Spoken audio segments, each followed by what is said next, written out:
Bonjour Ben. Bonjour Daphné, bonjour à tous, j'espère que vous allez bien. Oui. Nous sommes, arrêtez-moi si je me trompe, Oui. le jeudi 17 mai. Oui, c'est ça. C'est ça, et Ouais. à l'heure où je vous parle, eh bien l'honnêteté m'oblige à vous dire que je ne sais toujours pas de quelle manière je vais conclure cette chronique. Ah non, ça c'est nul. Toutes les hypothèses sont envisageables, un jeu de mots, une chorégraphie, un striptease ou peut-être même, pourquoi pas, quitter le studio en plein milieu de cette chronique en faisant mine de recevoir un appel téléphonique extrêmement Vous n'avez important. pas intérêt. On verra bien, mais pour l'instant, commençons par le commencement. Tout un tas d'événements sont venus bousculer l'actualité ces derniers jours. Je pourrais vous parler de l'étonnant départ d'Antoine Griezmann qui abandonne France 5 et c'est dans l'air à la fin de la saison pour arborer les couleurs de BFM TV, de la défaite de Marseille en Liga Europa hier soir, crucifié par le doublé de Bruce Toussaint qui a étonné sur la pelouse lyonnaise par sa maîtrise du ballon, sa rapidité, sa silhouette affûtée, affinée dans son maillot moulant de l'Atlético Madrid. Et puis toujours cette petite danse lorsqu'il marque un but, Bruce Toussaint. Bref, un Bruce Toussaint en pleine forme, c'est dire si on compte sur lui cet été en Russie pour la Coupe du Monde. Et puis bien sûr cette phrase douloureuse prononcée par François Hollande pour revenir sur son quinquennat. Il y avait l'envie, mais pas le niveau. Voilà. En dehors de ça, Donald Trump et Kim Jong-un semblent avoir du mal à se mettre d'accord pour décider de la manière dont il faut procéder pour faire péter la planète.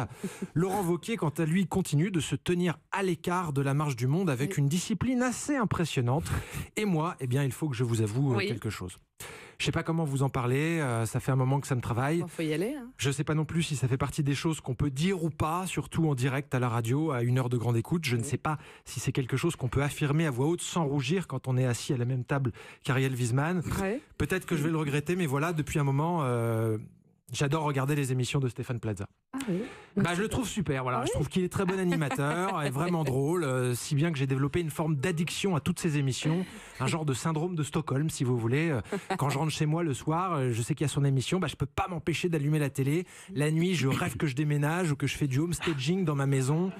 J'adorerais jouer dans une pièce de théâtre avec lui ou le regarder péter une cloison pour agrandir ma cuisine. Aïe. Et alors, il y a bien des gens qui sont fans de Céline Dion ou de Michael Jackson. Et moi, c'est Stéphane Plaza que j'aime. Voilà, ça vous pose un problème?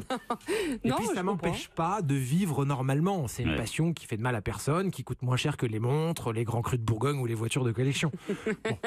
Même si c'est vrai que quand ma femme a découvert que j'avais mis notre maison en vente, juste pour avoir la chance de le rencontrer, elle n'était pas hyper contente. Et mon voisin non plus. Quand il a découvert que j'ai mis sa maison en vente pour pouvoir rencontrer Stéphane Plaza, il n'était pas hyper content non plus. Que voulez-vous que je vous dise? Il faut savoir bousculer le destin pour réaliser ses rêves. Mais je l'adore, c'est comme ça, c'est plus fort que moi si vous voulez. Aujourd'hui, si on me propose de regarder la dernière saison du Bureau des légendes ou Recherche appartement ou maison, je sais pas quoi choisir. Non.